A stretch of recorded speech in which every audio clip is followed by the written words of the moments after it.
In den majestätischen skandalösen Bergen entlang der norwegisch-schwedischen Grenze führt eine Luchsmutter ihre beiden Jungen auf die Jagd.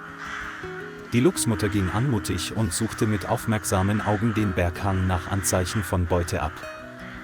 Zwei Luchsjunge trabten hinterher, die Ohren aufgestellt, die Augen neugierig alles beobachtend. Plötzlich erschien vor ihnen ein flinker Hase, woraufhin die drei ihre Verfolgung sofort beschleunigten. Die Luchsmutter schoss wie der Blitz davon und war mit ihren scharfen Krallen bereit, sich auf ihre flinke, fliehende Beute zu stürzen. Die beiden Jungen hatten Mühe, mitzuhalten, atmeten schwer und ahmten bei ihrer ersten Jagd jede Bewegung ihrer Mutter nach.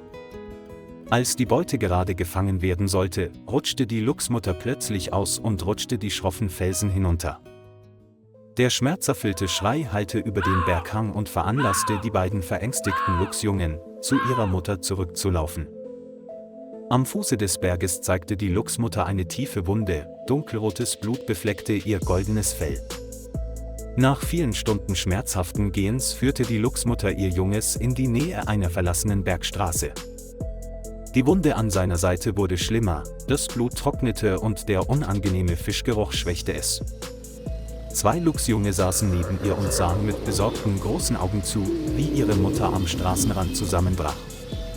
Im Laufe des Nachmittags begann die Wunde zu faulen und kleine weiße Maden erschienen, was die Situation noch schlimmer machte. Die Luchsmutter winselte leise und versuchte, den Atem anzuhalten, um ihre beiden kleinen Jungen nicht im Stich zu lassen. Die Straße war noch immer verlassen, nur das Rauschen des Windes und das Zwitschern der Vögel hallten durch die Berge und Wälder. Gerade als er verzweifelt war, kam ein Mann vorbei, der in die Stadt fuhr. Sein Name ist Erik Johansen, ein Ranger im Ruhestand, der immer noch regelmäßig entlang der Skendes wandert, um die Natur zu beobachten. Erik blieb stehen, seine Augen waren schockiert, als er die erschöpfte Luchsmutter und ihre beiden abgemagerten Jungen sah. Als er die schwere und stinkende Wunde sah, wurde ihm klar, dass die Luchsmutter nicht überleben würde, wenn er sie nicht sofort rettete. Die beiden Luchsjungen zitterten, kamen aber trotzdem näher, als spürten sie, dass er gekommen war, um zu helfen. Erik kniete nieder und öffnete vorsichtig den Erste-Hilfe-Kasten, den er mitgebracht hatte, entschlossen, sie nicht verzweifeln zu lassen. Zuerst zog Erik Handschuhe an und entfernte vorsichtig die Maden aus der Wunde, um eine Verschlimmerung des Zustands zu verhindern. Die Luchsmutter verzog vor Schmerz das Gesicht, versuchte aber dennoch durchzuhalten, denn sie vertraute dem Menschen vor ihr. Er reinigte die Wunde mit einer antiseptischen Lösung, der Geruch der Medizin überdeckte den unangenehmen Geruch der Nekrose. Die beiden Jungen sahen schüchtern zu und gaben gelegentlich leise Geräusche von sich, als wollten sie ihre Mutter ermutigen, durchzuhalten. Erik legte vorsichtig sterile Gase auf und wickelte dann sorgfältig Verbände um Bauch und Brust der Luchsmutter. Er hielt einige Male inne, um den Verband zu richten und sicherzustellen, dass er nicht zu eng, aber dennoch eng genug war, um die Blutung zu stoppen. Schweißperlen standen auf seiner Stirn, doch sein Blick blieb auf das zerbrechliche Leben vor ihm gerichtet.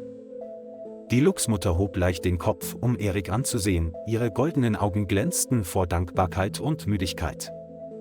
Nachdem der Verband angelegt war, streichelte Erik sanft sein Fell, das von Schweiß und getrocknetem Blut nass war, und versicherte ihm, dass alles in Ordnung sei. Obwohl sie immer noch Schmerzen hatte, konnte sich die Luchsmutter aufsetzen und ihre beiden Jungen rannten sofort zu ihr. Erik holte etwas Trockenfleisch und Kastanien aus seinem Rucksack und gab sie der Luchsmutter und ihrem Kind vorsichtig. Die Luchsmutter schnüffelte vorsichtig, dann fraß sie langsam und teilte ihr Futter mit ihren beiden hungrigen Jungen.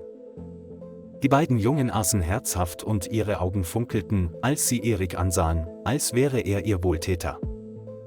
Nach einer kurzen Mahlzeit erholte sich die Luchsmutter allmählich von ihren Kräften und versuchte, mit ihren beiden Jungen aufzustehen. Erik saß an der Straße und beobachtete sie, wissend, dass sie nun in die Berge und Wälder zurückkehren konnten. Die Luchsmutter drehte einmal den Kopf, ihre Augen schienen dem Fremden tiefe Dankbarkeit auszudrücken. Vor der Kulisse der majestätischen Skandesberge gingen die Mutter und ihre beiden Kinder weiter und verschwanden allmählich hinter den grünen Büschen. Erik lächelte still. Sein Herz wurde warm bei dem Gedanken, dass er heute dazu beigetragen hatte, Leben zu retten.